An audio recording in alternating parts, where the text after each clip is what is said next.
Kok desain Xiaomi yang sekarang itu kayaknya lebih mirip ke iPhone ya? Itu memang kebetulan atau hanya terinspirasi aja? Oke, jadi sekarang kita akan bahas yang jadi perdebatan sama netizen yang katanya desain Xiaomi itu dimirip-miripin sama iPhone sampai dengan keunggulannya bagusan mana sih kira-kira Xiaomi 17 Ultra dan Xiaomi 17 Pro Max? Oke, jadi kemarin ada yang nanya soal ini nih. Kira-kira bagus mana sih antara Xiaomi 17 Ultra dengan Xiaomi 17 Pro Max? Menarik nih. Oke, dan jujur ya, jadi kalau pendapat aku pribadi bukan soal mana yang lebih bagus atau mana yang lebih mahal. Nah, tapi mana yang lebih cocok buat kebutuhan kamu sekarang. Oke, jadi kesan pertama aku ketika melihat kotak box dari si Xiaomi ini dari platform sebelah, itu looks-nya terlihat beda banget ya.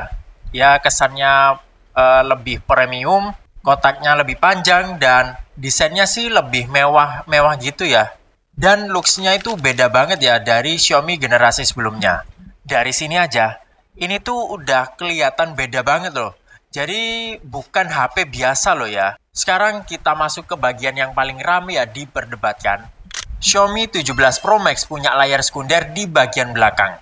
Bisa buat notifikasi, widget, atau bahkan buat review kamera juga bisa. Nah, sebenarnya banyak yang bilang kalau ini tuh sebenarnya mirip konsep iPhone generasi yang terbaru.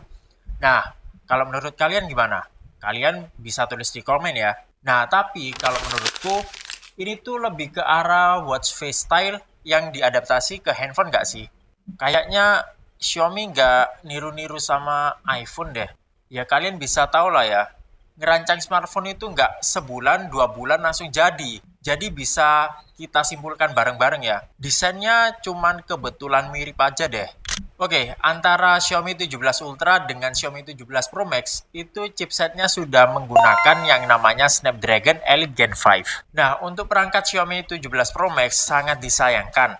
Ketika kita main Genshin Impact, itu kadang frame-nya ngedrop, FPS jadi gak stabil, atau mungkin suhunya kali yang terlalu naik. Ya, semoga nanti kalau masuk resmi di Indonesia, masalah panas ini sudah diperbaiki. Nah, tapi keunggulannya, baterai Xiaomi 17 Pro Max ini udah badak loh teman-teman.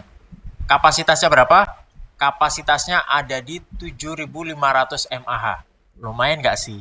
Dan kalau menurutku ini sih cocok banget loh ya buat kalian yang butuh daya tahan lama. Nah, sekarang kameranya punya desain yang cukup bulat ya. Tapi kalau menurutku sih ini tuh justru kelihatan makin ikonik gak sih?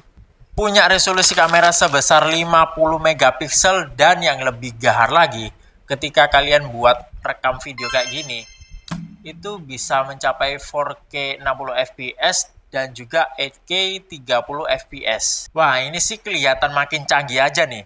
Jadi karena ada layar belakangnya juga nih, kamu juga bisa foto menggunakan kamera utama juga loh. Nah, kalau menurutku, Xiaomi 17 Ultra itu lebih unggul di sektor fotografi karena tuning kameranya itu lebih fokus ke kualitas gambar. Nah, jadi mana nih yang paling bagus? Antara Xiaomi 17 Ultra atau Xiaomi 17 Pro Max? Kalau kamu lebih fokus ke kamera dan fotografi, kamu bisa pilih Xiaomi 17 Ultra. Nah, sedangkan kalau kamu kebutuhannya itu ada di baterai yang cukup besar dan fitur layar sekunder yang cukup lumayan unik, kamu bisa pilih Xiaomi 17 Pro Max. Nah, kalau kalian ngerasa video ini bermanfaat, kalian bisa follow dan juga share ke teman-teman kalian, biar kalian nggak ketinggalan bahasan gadget lainnya sekecil apapun. Dan juga jangan lupa kalian tulis di kolom komentar, kira-kira kalian tim kamera atau tim baterai. Dan yang mau aku bahas putar gadget lainnya lagi, kalian boleh komen ya.